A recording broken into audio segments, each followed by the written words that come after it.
I don't know how much exactly, but I feel like as soon as they get an acting thing or the TV thing, they seem to abandon the thing that made them famous, which is stand-up.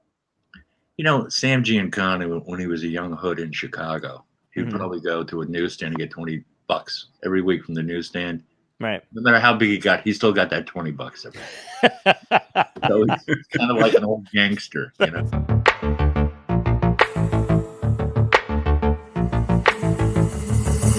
Dystopia tonight.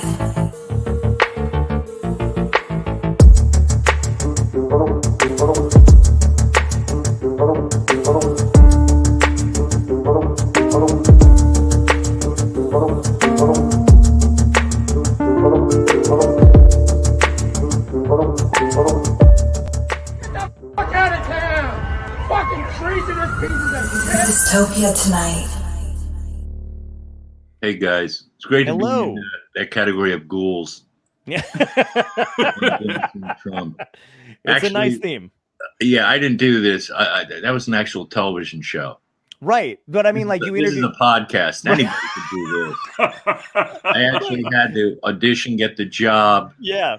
jump through hoops. It was 30 years ago.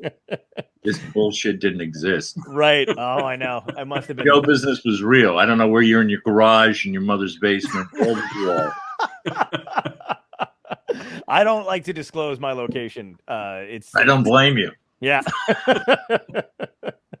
But I mean, like I don't think anybody just because you exclusively, or unless that's just what I've been seeing, you interviewed a lot of comics, a lot of your friends, a lot of the people that were coming up at the time. Yeah, well, a lot of comedians, but a lot of actors, dancers, early rappers. Tupac Shakur, I think. Right. He did my talk show. Yeah. Just back in the day, Alan King. I love that. I had Jeff Daniels on. Yeah. A lot of interesting people. So it was a lot of fun. That was on the Comedy Channel, and then became Comedy Central. Right. Yeah. Wow. And it was. Put it this way: Jon Stewart came in. He wanted to write for me, and I had to turn him down. That's how big I was. Wow. Wow, that's crazy too. Because he talks about you in one of the comedy. I was a comedy nerd back in the day, but there's a comedy book that was around, and he basically, I think he asked Caroline Hirsch at the time, like, you were the guy that he kind of looked up to, emulated, and was like, how do I get to be? Will I ever be good as Allan? I think is what he had said. And it was at the Comedy Cellar. It was Esty who ran it. Esty, I'm sorry, yeah. And it was very nice. He gave me a nice compliment to Vanity Fair. Jon's a good guy. And seriously, when he asked me for the job, he said, I don't want comedians writing for me because they'll keep the best lines for themselves. Right. And I said to Jon, I go, listen, one day, very soon, you're going to have your own show and you're going to be great at it. So that's the direction you want to go in. You don't want to write for anybody but yourself. So wow. Not tooting my own horn, but certainly he was one of the young guys coming up. Many of the young guys I've seen who I kind of looked at and go, okay, good things are going to happen to that guy. And Jon was certainly one of them. Right. Do you remember? Because I feel like when, back in the day, there was a lot of, there was obviously there was a different structure to it. The MCs were always the best comics that kind of ran the show, but the MCs also got to pass comedians to make sure that they, to get into the club, basically. In certain clubs they did, not at the Improv where I came up, but I think Catch was one where they let the MCs choose, maybe the comic strip. Okay, yeah, that's what I've heard. Yeah, an MC was a prestigious job back then because not only introduce the comics, but keep kind of the host of the show, keep the show running, and it was a point of pride, like on a Friday, Saturday, or on a weeknight when the show would run, and you could keep the audience there. On the second show, comedians coming back from Jersey or, having late gigs would walk in and go, wow, there's still an audience here. Right. So that was one of my goals when I emceed, and most of the other emceed like that. So it was an important job. It still is. Was there somebody who had passed you? Do you remember somebody that when you were coming up? No, not a comedian. But Silver Friedman passed me, and then Bill Grunfest from the Comedy Cellar came into the Improv and plucked me from there. Oh, wow. And no, all my early gigs I got after that were done by producers or, I never had to audition for another comedian. Was it something that you had seen on TV, kind of saw on TV and you were like, I want to do that kind of thing? Or were you just always the funny kid? Yeah, well, I was the funny kid. It started out actually in, believe it or not, in kindergarten. I was kindergarten graduation. We auditioned in this big tape recorder. I'm talking 1960, with those giant tape recorders, and the microphone was as big as your head. And so we all spoke our name in there, and I was the loudest and the clearest. So I got to play the little priest at the graduation ceremony. Wow. And 1960, children were seen and not heard, and that wasn't a cute expression. That was, that was law. Right. So I'm in front of a bunch of my peers and their parents, and the priest came up and pat me on the head. I got some laughs, and that gave me the bug. So after that, I was a funny guy. But I went to New York after school. I studied theater. I wanted to be an actor. I did not want to be a comic.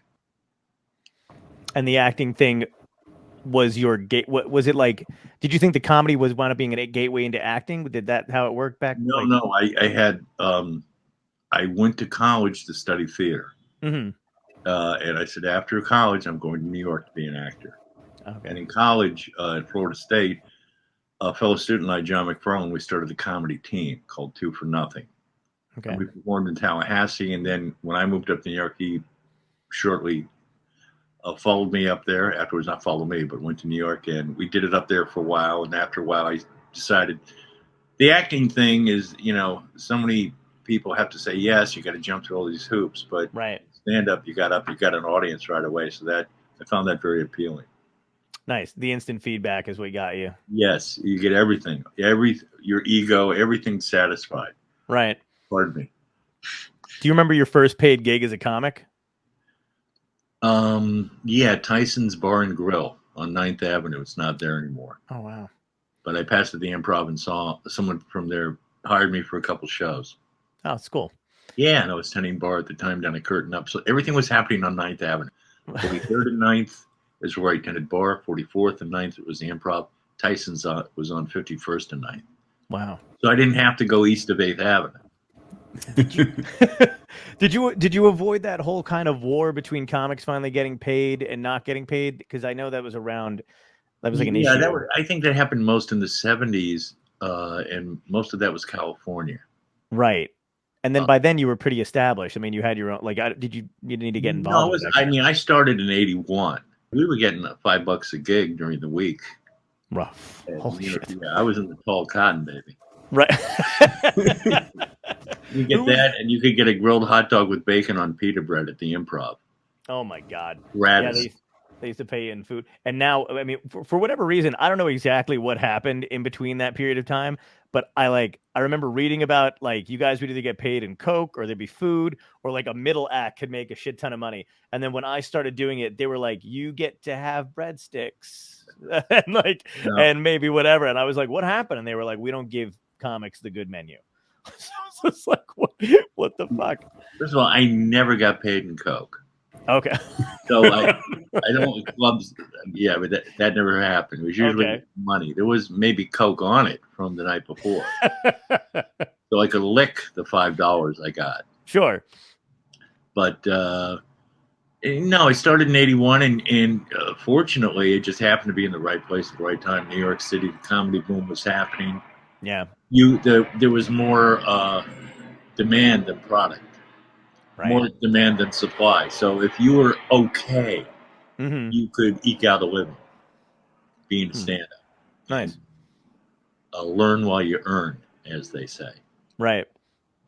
So it happened in New York, and plus I had a roommate. We never saw each other. We had different schedules. Lived in an apartment in Hell's Kitchen. My share of the rent was like $160 a month. Oh my God. Yeah. So it's the first time in my life I actually had money to spend when I was in New York. I wasn't expecting that. Wow.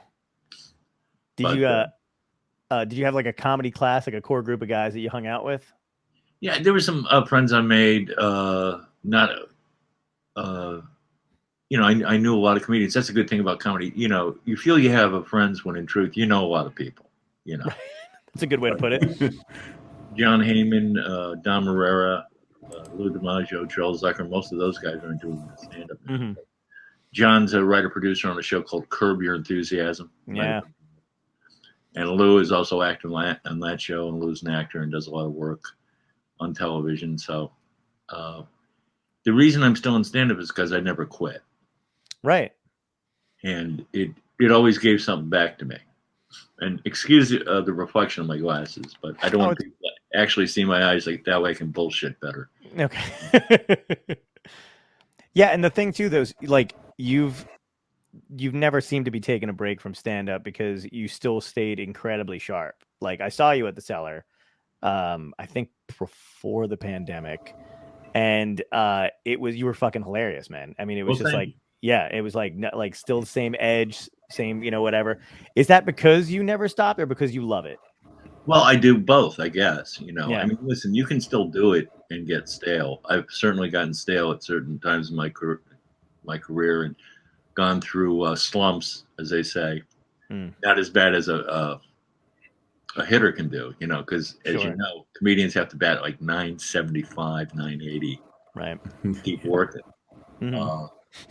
But yeah, I've been very lucky, and just being around other comedians, being around comedy, watching, comedians who are very good and grow. It's really fun to watch. So that's kept me on my toes.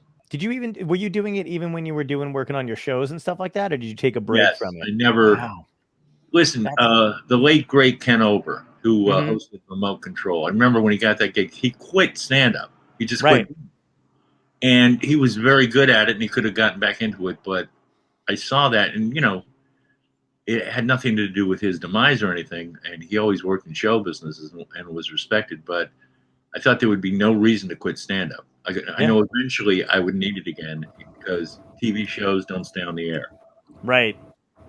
Yeah, that makes sense. So every weekend that I was doing night after night, I did it for over 3 years. Every weekend I worked. And during that time, I did a couple specials. And, if I got some time off, and certainly it helped me, HBO, who ran the Comedy Channel at that time, would send me out on, press junkets and nice shows and stuff like that. So I got pretty busy. Do you feel the same way about the special? Because I feel like the comedy special over, I don't know, 2 decades or whatever, has gone through some different waves. You know what I mean? Like people either use that as the testament to whether or not you're a great stand. You know what I mean? If you can get a special out there or whatever. But I just read an interview with Bobcat Goldthwait where he was talking about he hates the comedy special. He doesn't think it serves any purpose anymore. But I still feel like a lot of guys use it as what they need to get to. Do you have any feeling on what it means? Well, first of all, Bobcat hates a lot of stuff. Yeah, I mean, that's true. Yeah, you're not wrong. The comedy. Listen, if you can get a half hour or an hour on any decent platform, right, and it gets out there, it's special. It's great. Yeah, and if it generates an audience or builds an audience, even better. People get to know who you are, and they don't go away now. That's the beautiful thing about specials and television shows. They don't go away. Right. So if you do a special now in 10 years, it'll still be out there and people can look at your work. Yep. I've been doing this a long time. I did a couple specials in the early 90s on HBO. They're still floating around out there, Yeah. They're on HBO Max. If you got HBO Max, man, you can. I watched one of yours in prep again because I hadn't seen it in a while. But I was like, I bet you HBO Max has it up there, and they do. Yeah. And I look a lot younger than I. You know what's cool though? I'm not gonna lie, man. I'm not even blowing smoke your ass. You do relatively look the same, and I think that comedians have that kind of frozen in time. I don't know what it is. I don't know if it's that we never really grow up. Comedians here that definitely went with time. I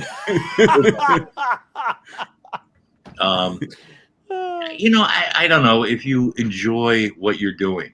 Yeah, not every comedian does. Not everybody does. But if you enjoy what you're doing, it just seems, Well, that's what I noticed about you, though, because I feel like a lot of, I don't know how much exactly, but I feel like as soon as they get an acting thing or the TV thing, they seem to abandon the thing that made them famous, which is stand-up. Sam Giancana, when he was a young hood in Chicago, he would probably go to a newsstand and get $20 every week from the newsstand. Right. No matter how big he got, he still got that $20 every week. So it's kind of like an old gangster. That's a great fucking analogy for this. Yeah. That restaurant that pays us off, I'm making millions now. Don't get that money. Right. Yeah. Yeah. That's a good point. I'm not going to give up and it's worked for me. It's made me happy. It's made me money. it's taken me all over the world. Tom Papa, you've had him on the show. Yep, love Tom. Anytime he gets a sweet gig like that, anytime we get a corporate in Hawaii, or Steven Soderbergh casts you in a movie or something like that. Thank you, comedy. That's great. Comedy, and so I have gotten a lot. I've met my wife through comedy. Oh, nice. Most of my friends, and it's really given me much more than I've given it. Yeah, that's a good way to look at it. Was your wife a comic too, or you just met her just on the road? She's a fine artist. She's nice to be a comedian. Oh, that's incredible. Yeah, it's we're in different ends of I guess show business, you might say. Right. When you were so what was it? So you started out as an actor, and then you started doing stand up and stuff like that. When you started getting back into acting, how easy was it to remember your training and remember all that kind of stuff, or did you kind of take a little bit to adjust? Well, you go. I went through periods where I was really auditioning well, and then I couldn't get arrested. Like 20 years later. So you go through slumps and stuff. Sure.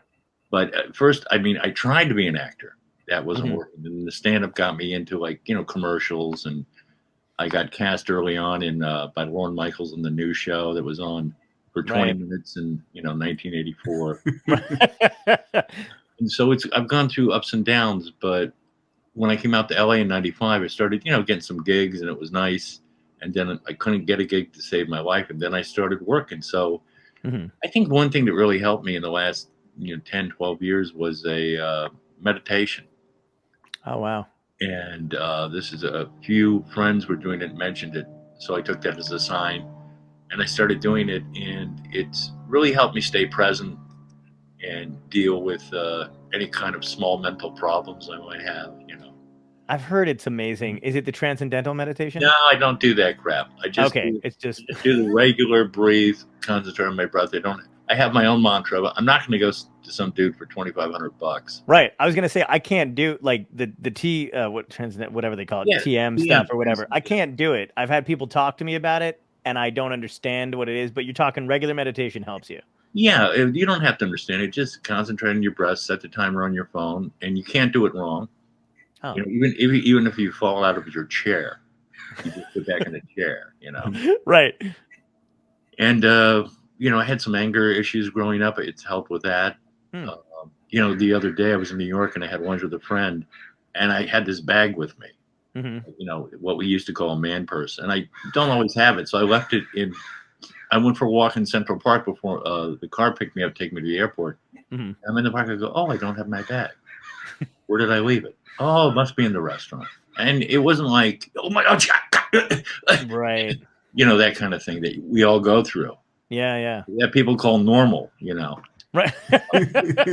So it helps for those moments too to deal, a stressful situation or anything that might pop up that's unexpected, which life loves to mess with you that way. Yeah, of course. Did you find it was helping you also on stage too, like maybe being more present? Yeah, I guess it was. It's nothing you can.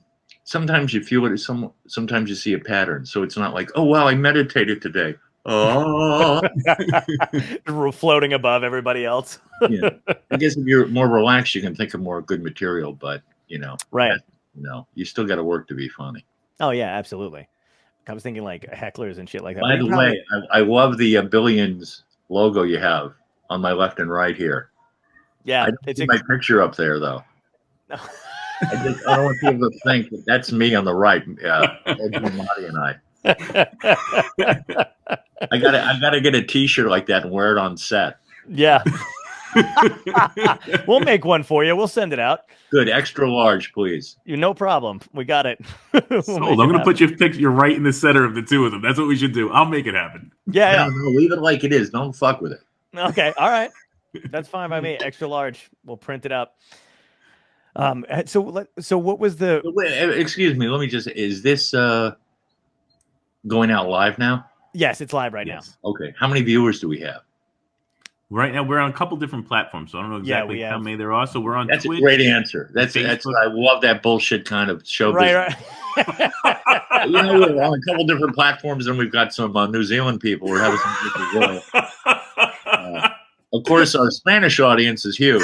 So what's actually really funny? We got a guy, and I'm not kidding. He is watching. I think he mentioned he was going to watch tonight or whatever. He's from New Zealand. He's a professor from here. But he's teaching English, and he's teaching like an English course in New Zealand. So he's been out there for like COVID and whatever, and he kind of watches this when he can. Oh, well, if you're in New Zealand, don't come back. Stay where you are. We're building roads and bridges in America so the homeless have something, solid to sleep under. That's what's happening here in America. Yeah, that New Zealand president is killing it. She's fucking amazing. Nobody got COVID. God. Yeah. I want to go to New Zealand. Is she married? Do you know? I don't think she is. I think she's single. Okay, we can just cuddle. It just seems really sensible. Like we go away for the weekend and she forgets her conditioner. She can handle it. If she leaves her man purse in a restaurant, she's got it. She's fine. Yeah. She doesn't even need the meditation. Right with that. Yeah. No, she is.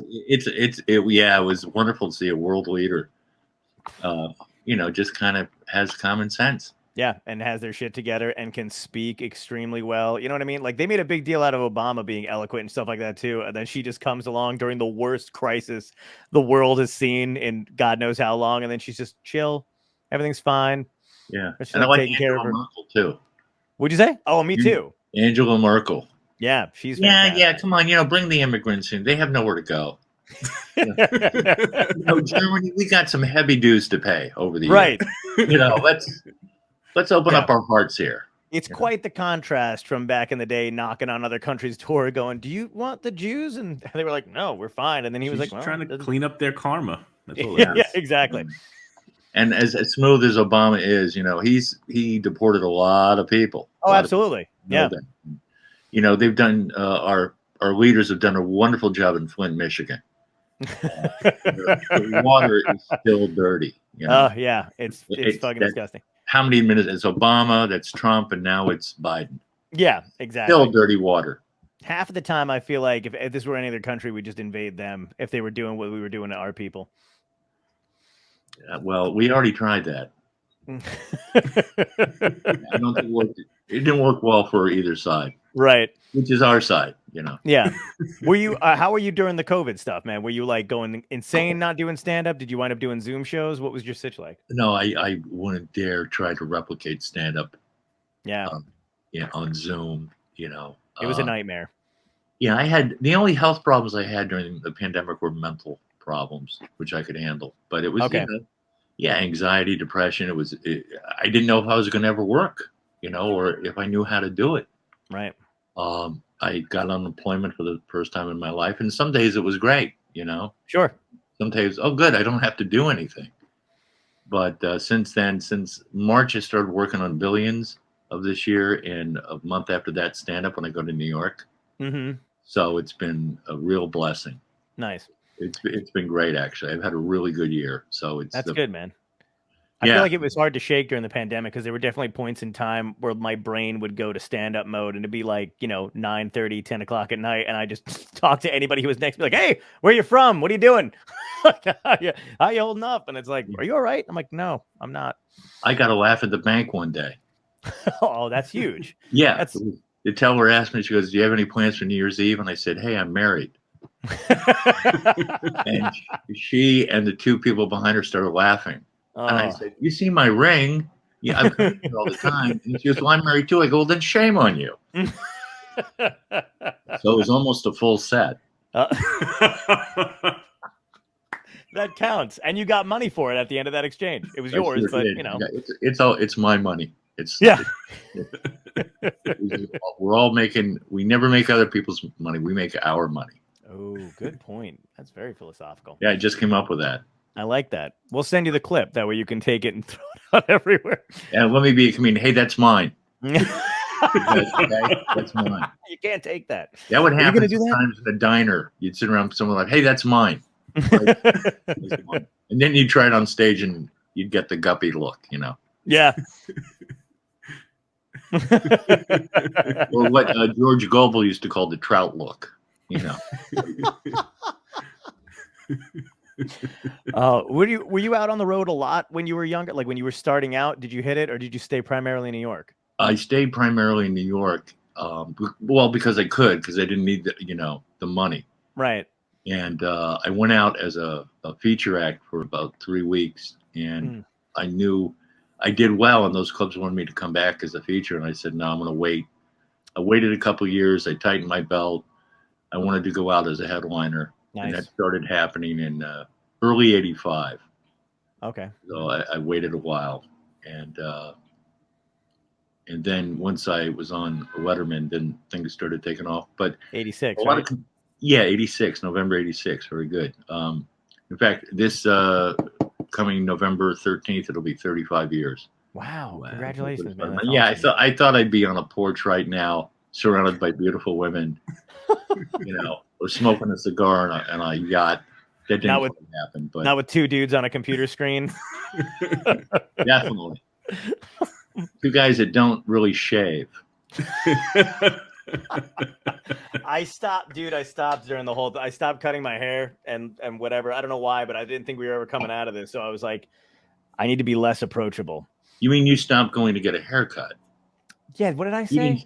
You didn't stop cutting your hair. Oh right, yeah. I didn't stop. Yeah. You can shave, right? If you wanted to.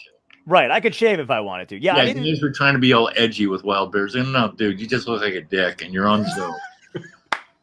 And hey, I'm not combing my hair. Wow, isn't that edgy? I tell you, one thing that helped me with the pandemic was I didn't sit around all day in sweats. When I got up, I either showered or shaved, put on adult pants to make me feel like I was kind of alive. Oh yeah, trying to kid myself. I did the same thing, man. And people used to be like, "Why are you wearing jeans and shoes?" And I'd be like, "Cause I'm I'm in a different room. I got to do this to psych myself out. I'm not gonna stay in sweatpants all fucking day long." Yeah, it's sad to see an adult in sweatpants. I completely agree. It bums me out. I don't leave I used to get shit from my roommate all the time back in the day because to this day I don't take my shoes off until I'm absolutely certain the day is done. Like because if I take them off, that means I'm done with doing tasks for the day. Is this guy Japanese? Yeah. No, he's not. Yeah. Guy has no idea what he's talking about. I love it. Sorry. So you said you were going back out on the road, but not too much. So when you became a headliner or whatever, I saw comedians coming back from the road, burnt out, complaining. Sure. Like that. So I thought it was good to stay in the city, and occasionally I do road gigs and stuff, and then once I was on Letterman, I got some more gigs, and it's a great way to make money. Yeah. But I stayed in New York to audition for more stuff, and I got a few things, and that was nice. And then after the TV show, I really slayed all the comedic dragons in New York, so I came out here to get more acting work. And it's been a long slog, but it's worked out for me. Absolutely. Yeah. And then when you came out here to do the stand-up and stuff like that too, were you did you know everybody at the Comedy Store at that point, or was it like another process? I never liked. I went to it a few times. It wasn't my cup of tea, but the improv was good. Okay, cool. Bud Friedman opened up a club in Vegas, and then Tahoe, and he had one in Fantasy Springs, and for a while in New Orleans. So I got those gigs, right? And basically did most of Bud's gigs, and came back to LA. Nice. Excuse me, just to be present and audition and do really crappy auditions and not get things. What was your first point in when you started doing the acting thing where you're like, oh, this is going to be really lucrative for me? Never. Listen, Billions is great. It's the longest acting gig I've had. Okay. I don't know how many episodes I've done, but this is the most lucrative. You're just talking about money. Mm-hmm. But also between this, Mad Men, and I did a couple of movies that I love doing. I did a half a day with the Coen Brothers on Hail Caesar. Great. I remember that, and it was that was such a gas. So I never got in for the money. All right. Okay. Listen, when I did the talk show, I was making money then. That's nice, but either you make money or you don't in this business. Were you in direct competition with anybody when you were doing the talk shows, or was that because it was on Comedy Central at the time? A guy named Johnny Carson, Arsenio Hall, David Letterman. I never heard of him. Yeah. Yeah. So, none of these names ring a bell. Dennis Miller. Right. I remember seeing you on Dennis Miller's, not the HBO one. Didn't he have another one for a bit? Yeah, he went on Fox. The one on Fox. Yeah. Well, yeah, it's it was in color. What's good? It wasn't like you're going back to Groucho Marx, Who Bet Your Life. They were just the announcer for Kraft, Studio 60 back in '57.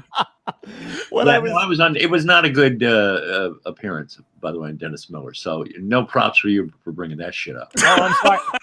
Oh wow. I don't. The funny thing is I probably saw the one clip that was like okay because I didn't see the whole thing, but I remember seeing that you were on it. Listen, nice talking to you guys. I got to get going.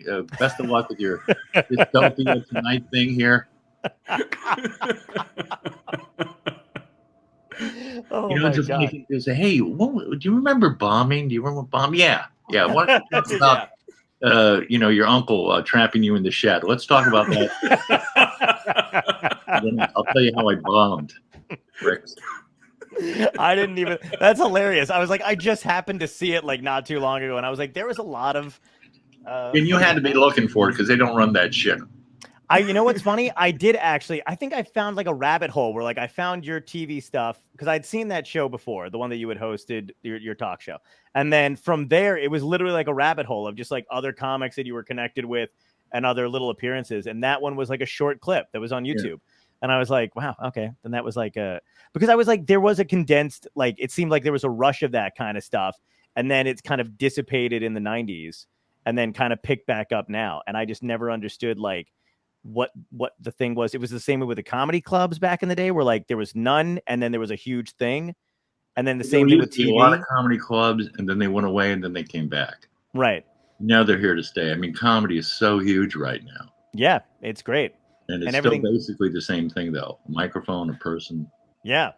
Dude, I had a meeting one time at Comedy Central with an executive that was there. This was like 5 years ago.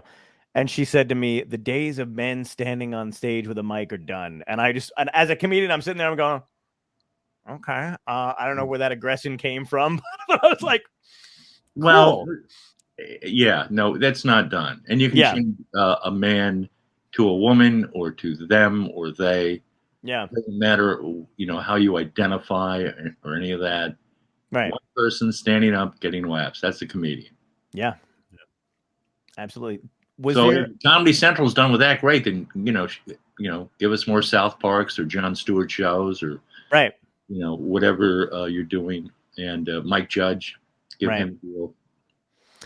Who, by the way, we were the first ones to hire him on Night After Night, my talk show. We hired Mike Judge. Oh wow, I didn't know that. We bought a few of his cartoons to show. Oh my God! Shortly after that, they appeared on SNL, and I talked to the powers that be. I said, you might want to do a development deal with this guy. He's pretty sharp. Nice. And they did not do it. So, of course, he was smart. He went to MTV, Beavis and Butthead. The rest, as we know, is history. I wish I had found that rabbit hole instead of the Dennis Miller one that I just. Yeah, that would have been nice. I don't know how I missed that one. So I want to talk to you a little bit about Mad Men because that was fucking awesome too. What was what was it like doing that kind of thing and getting the audition process for that? How'd you wind up nailing that gig? Well, first of all, it was my favorite show. Nice. That was why I didn't get on until season 6. And I told my manager, Naomi Odencook, I said, you got to get me in the door. Just get me in the door. Mm-hmm. And when they cast me, after I shot an episode, I thought it was going to be my only one. I was talking to John Slattery, who I had interviewed years before on the talk show. Mm-hmm. Wow. And I told him, being on Mad Men, you told me at 5 years old I was going to be on The Honeymooners. That's how happy I was. Wow. I was just over the moon. And then they had me come back and do another appearance. And then they had me replace Don Draper on the show. Not me, but the character they had written for me. So I still can't believe I was on that show. And so happy and proud to be a part of that. And it was great. I loved Mad Men. It was an incredible run, and like that was the other thing too. Is I've obviously known you from stand up or whatever, but did you feel like you kind of got your name out there like way more doing that show? Because people were talking to me about your character and stuff like that on the show, and I'd be like, he's from stand up, like of course, like so it was kind of interesting. Yeah, people, some of the actors, I hear you were stand up. I've only been doing it 30 years. So. I've had a publicist who really knows how to keep me just under the radar, and it's a finesse. It's really a skill to be in this business as long as I've been, and nobody knows who you are. It's been part of my 30-year plan. Right. You know. Oh man. But I feel like that must have been like a cool tipping point, because on the show that you love, and then also your name and face are just out there. Well, what was great about it is when you're on the show, you can't tell anybody. Right. So I was on those first 2 episodes in season 6, and then they hired me to play the character of Lou Avery. Excuse me, sorry. Mm-hmm. On season 7, but I couldn't tell anybody, so I had to contain it. Wow. And back in the day, a great comedian, Bob Altman, Uncle Dirty. He's coming on. Yeah, he passed away. Is he? Did he? Yeah. Oh my God! You said, I'm sorry. Hold up. Wow, you are a showbiz bullshitter. That is. Wait. That is unbelievable. Yeah, he's coming on the show. Wait, hold up. As soon as you said Uncle Dirty. Yeah. By the way, I'm having dinner with Charlie Watts tonight, so I gotta cut this short. Wait, we're having some really shitty weather. So like when you said Altman, I was like, oh, he's talking about Jeff Altman, and then my brain heard you say Uncle Dirty, but I had already said he's coming on, and I was like, fuck. Yeah. I did not hear Bob. I heard Altman, and I was like, Jeff. There's no backing off this. You fucked up. You have no excuse. The man has passed away several years ago. We're getting him. Tom, get him on the show. I'll dig him up. Dig him up. I wouldn't be surprised. It is hilarious. Dystopia tonight. Yeah. We'll resurrect him. He told me years ago, if you get a TV show or movie, don't tell anybody. Wait till it comes out. Okay. Because they could cut you out, which does happen. And B, if you are on it, then it's more of a surprise to everyone. Mm-hmm. Because if you say, hey, I'm doing this movie, people say, hey, when's that movie coming out? When's that TV show? And, they could not release it, Right. Yeah. So the power of it was I didn't tell anybody. And everyone, including my family, I lied to everyone but my wife, which is a weird position to be in. Usually it's the other way around. And it really, and of course I was just into meditating at this time, and it really helped. And it was so exciting. So I took that energy, and thank God I had a job to do on the set. Mm-hmm. So I put a lot of energy there, and it really helped me focus. So I would suggest to any young actor, comedian out there, if you get a gig, don't, hey man, I got this, tweet it out and, but no. Just do it. Leave. Tell as few people as you can. And if it comes out, people say, hey, it makes more of a brand, Yeah. If that's what you want. It makes more of an impression on people. So it was exciting. And everyone in the industry watched Mad Men. It was one of those shows, like Louis. Another show. Yeah. Which I was happy to be on. Yeah, that was great too. If you look at my appearance on Louis, I'm wearing a cardigan sweater and I have my hair parted a little bit. Yeah. That was in case people were watching for Mad Men, they could see me in that garb. I'm not kidding. Wow. So, I told few people this. So I did that on purpose. I wore that sweater and that hair on purpose, just in case maybe a producer of Mad Men was watching, or Matt Weiner, and they say, hey, this guy could, play a 60s advertising guy. That's smart. Yeah, but I still am largely unknown. So that's so I'm not as smart. I'm smart in some ways, but not smart in others. Do you think that had an influence on it? Do you think somebody might have seen it? Do you think like your power of putting it into the universe? It's none of my business. I just do it. That's the way I feel. I feel just do your thing. But Matt Weiner did say to my manager, hey, I saw him on Louis, but they don't have a script. Can he really act? And I'd already done a show. And my manager said, no, Louis is scripted, which it is. That's a scripted show. Right. And my manager told me, so I said, well, tell him to re-audition me. Yeah. Give me a couple pages of dialogue. And that's what he did. And that's what I got it. So the 7th year I had to get on Mad Men, I had to kind of re-audition again. They didn't call it that, but if I had sucked, they would have, paid the money to get John Lithgow or something, or, Right. If I had fucked up that audition and they put another actor in that role, I talk about depression. Right. Talk about blowing a major chance. So it was pretty nerve-wracking, that second audition. Was that before, or were you doing the meditation? Like, what do you do to calm down in that The situation? meditation was Oh, before. okay. So I had that, but that day of the second audition, I was in a state of panic and nerves, and I called a buddy of mine who I wasn't supposed to tell anybody, but I told him, and he talked me down. He and his partner talked me down off a ledge. Nice. And that guy is Brian Koppelman and David Levine, the guys who do Billions. Wow. Holy shit. So I, thanks to those two guys, my role was extended on Mad Men. Wow. That's incredible. Yeah. Yeah, I'm very lucky. Those are two good. Brian's like my little brother, and I've known him a long time. And for Billions, I auditioned for 4 or 5 different parts because he wanted to find the right part for me. And so the part I have now fit, and I get along really well with the cast. And Giamatti's just a pleasure to work with. So it's a great part. I mean, that's surprising to me that they had you do other, because in my head I was like, oh my god, they fit it perfectly in there. Did you have like a say? No. Wow. No, I didn't have a say. Yeah. You go, do you want to be a lead and make, I mean, I'll just do like $100 a day. No, I had no say. Okay. But I think they wound up writing this part for me. Wow. Yeah. I was going to say, it's such a serious part. Like, I really love your character in it.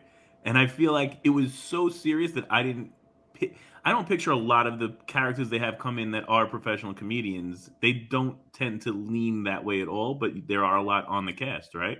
Yeah, Dan Soder, who plays McGee. Mm-hmm. Yeah, comedian. It's a pretty serious part. Several of the people, Birbiglia has been on the show. Yeah, Birbiglia had a big part. Jay Okerson had like a random part. Who did? Yeah, Jay was random. Big Jay Okerson. Oh yeah, Jay Okerson was on, and God, there's another guy who was on. I forget, but Kevin Pollak. Oh yeah. Oh right.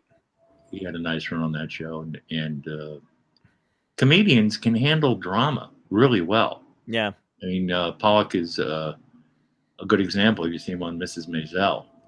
Oh, that's it. Yeah, it's funny, absolutely. but it's his part is. I mean, his part is funny, but he plays it straight. And Soderbergh, for the movie Informant, where I worked with a lot of comedians, including Tom Papa, he got all the comedians played straight roles. Right. Yeah. So drama is it's I don't think it's that difficult for most comedians. Over the years, you look at Red Buttons, Don Rickles, certainly Jerry Lewis. Yeah. Yeah. You see Alan King. Mm-hmm. Yeah, do a lot of straight parts. Is it weird being on set with a bunch of comics? Like, do you guys kind of like get that little spark of energy where you kind of want to goof off, or is it all just business? No, for me, I take it seriously. These other pricks. No, I don't work with the 90% of my time on Billions was with Soder, and Mad Men. I was still affable and nice, but I wasn't fucking around. Sure. But when I was on The Informant, there were a couple actors like goofing off the whole time, and it was kind of, after a while, it's like, let's get your lines down, let's do the scene. And I said to Soderbergh during the break, they were out of earshot. I go, what is that? I go, what is it? And he looked at me and goes, they have a hole that can't be filled. And I said, thank you. You've answered my question. Right. Listen, I don't try to take things too seriously, but work, I was a theater major in college, and it was important to be on time, to know your lines, to, if you had to build a set. I took show business pretty seriously because as a kid, I watched Johnny Carson. I heard all the stories and what the rules are of show business. And I kind of learned all that before the age of 12, so. Are you the only one in your family who went into show business? Yes. When you were starting to do that, did they have any did they try to talk you out of it? No, not my family. They knew they couldn't. They were supportive. They came to see my plays when I was in college and high school. And my mom and dad saw me very early on do a stand-up set. My brother was in New York, saw me bomb twice in one night. So that was a very proud moment. Right. And I felt bad for him because I know I was good. I was just having a bad night. But he felt bad for me. No, but it was mostly teachers and my high school guidance counselor who thought I was out of my mind. But basically, you're 17 years old, and what do you want to do? I want to study theater, and then after that, I'm going to go to New York. Wow. And he looked at me as if, I want to build a rocket out of my mom's washing machine. And I want to fly to the moon first, and then, I see myself being the first man on Mars. Right. And they just opened up their fly and pissed on my dreams. Wow. And I had a couple of friends, their fathers took me aside into their study, like Ward Cleaver, and said, I understand you want to do what are you thinking? You got to fall back. Why not try Atlanta first or Chicago? Because I was raised in Miami. Okay. There's some local theater. No, I want to jump right into New York. Yeah. I'd wanted to move there since I was 8 or 9. Mm-hmm. That's what I did. And listen, it was the smartest move I ever made. Right. You get good fortune by proximity. You're in the city. Yeah. You have to put yourself around where it's happening. I mean, 15 years ago, you wanted to get into tech. You didn't go to Augusta.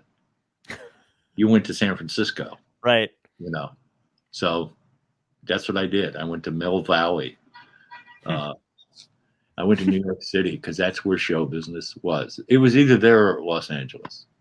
Right. Were you torn between the two? No. No, not at all. New York was it for me. Wow. And I moved out to LA about 25 years ago, but I still go back to New York a lot. And I noticed that. I much prefer New York, but this is, I've grown to like this place, and I live out in Santa Monica, so it's pretty nice. Oh, Santa Monica is beautiful. Yeah. I love it over there. That is interesting that you had your because I've never heard somebody's friend's parents sitting you down and trying to talk you out of out of your dreams as opposed to your own family. That was weird. Yeah, I think my dad wanted to do what I was doing. Oh, that's awesome. And I think it scared him and made him a little jealous when I started making a living at it. Right. My mom would call me, go, "Are you working this weekend? Are you working this weekend?" And then I said, "I'll tell you what, Mom. Where did John go?" There he is. I'm still here. Yeah, sorry about you that. were off the air for a sec. Yeah. I finally said to my mom, "I tell you what, Mom. First weekend I'm not working, I'll call you. I will let you know."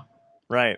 Because after a while, when you start working every weekend and you get in the groove, you're getting satellite gigs in Jersey or Connecticut. It's a great feeling. You're working as a comedian. Yeah. So sometimes I get a little burnt out. Sometimes, you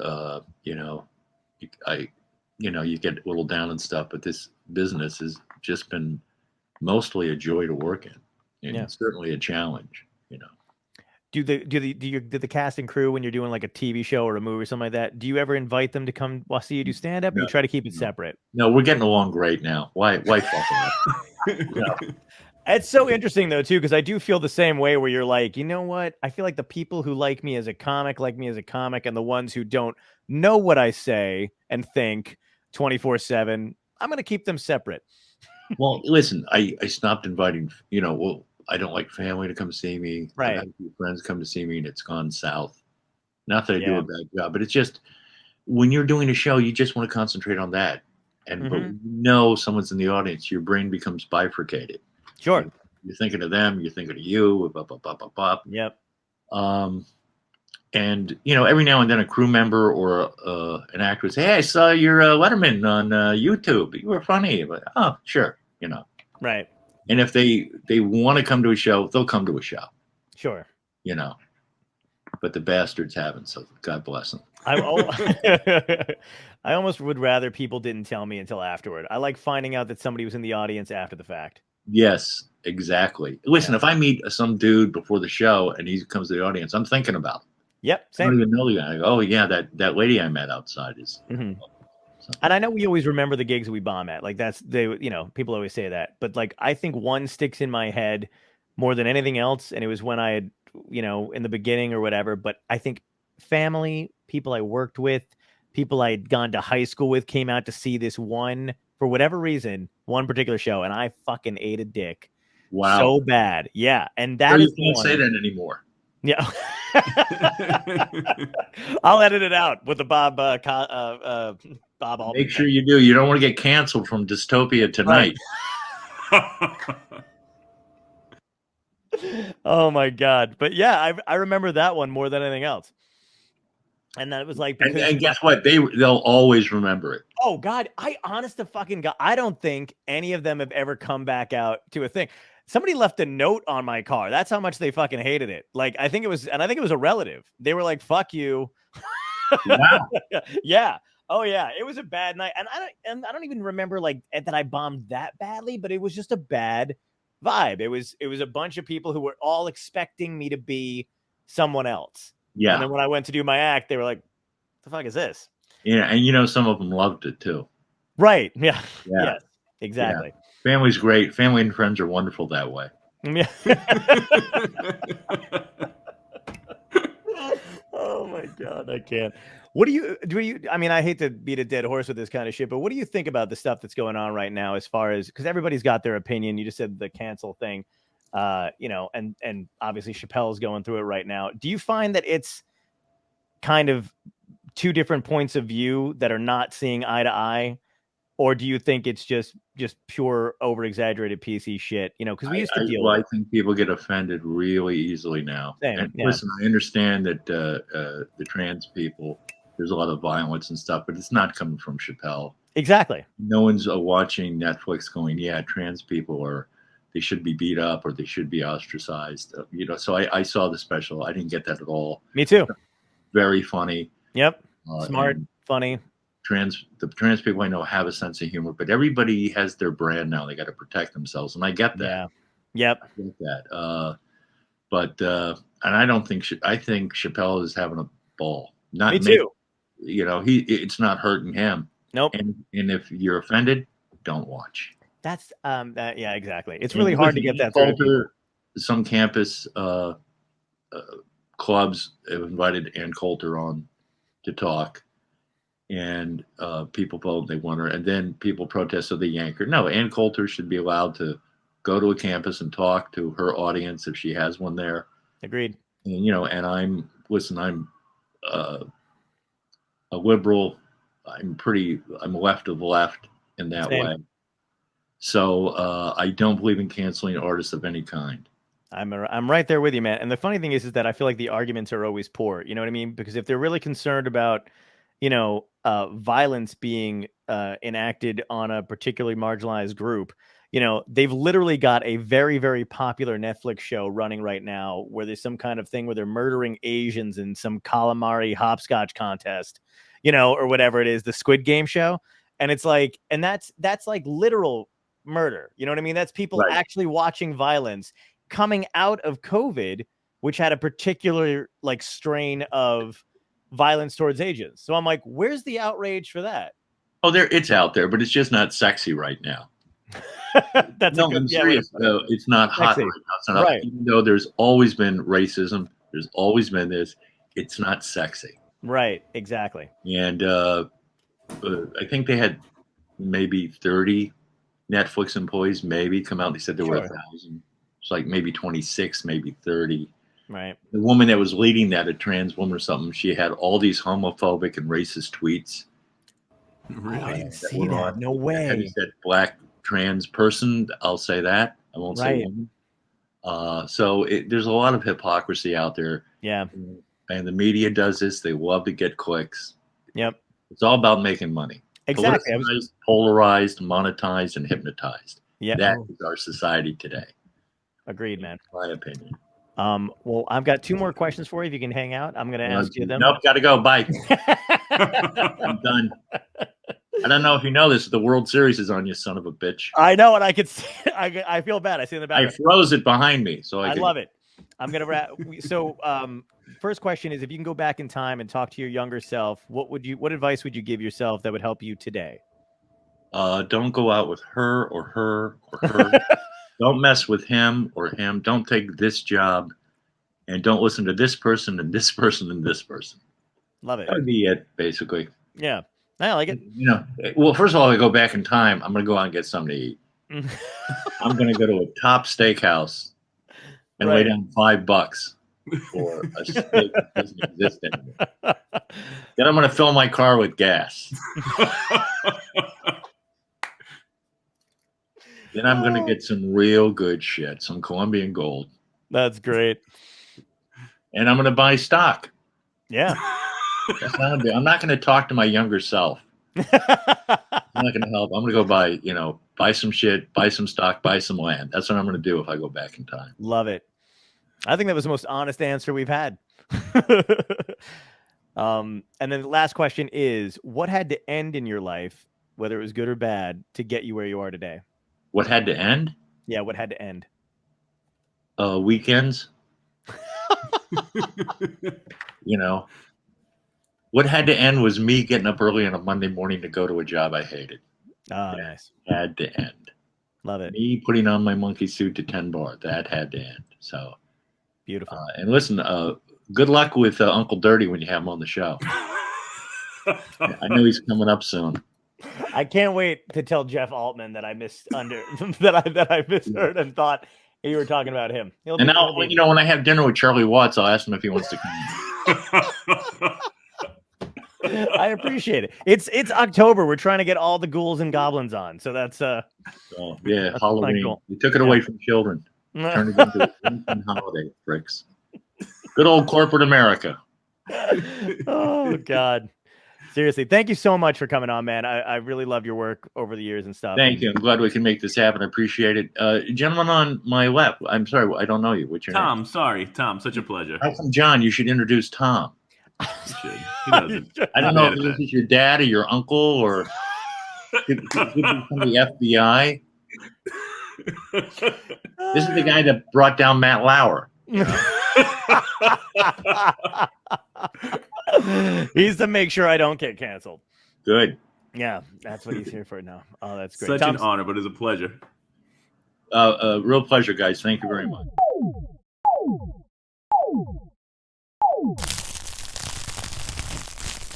Dystopia tonight.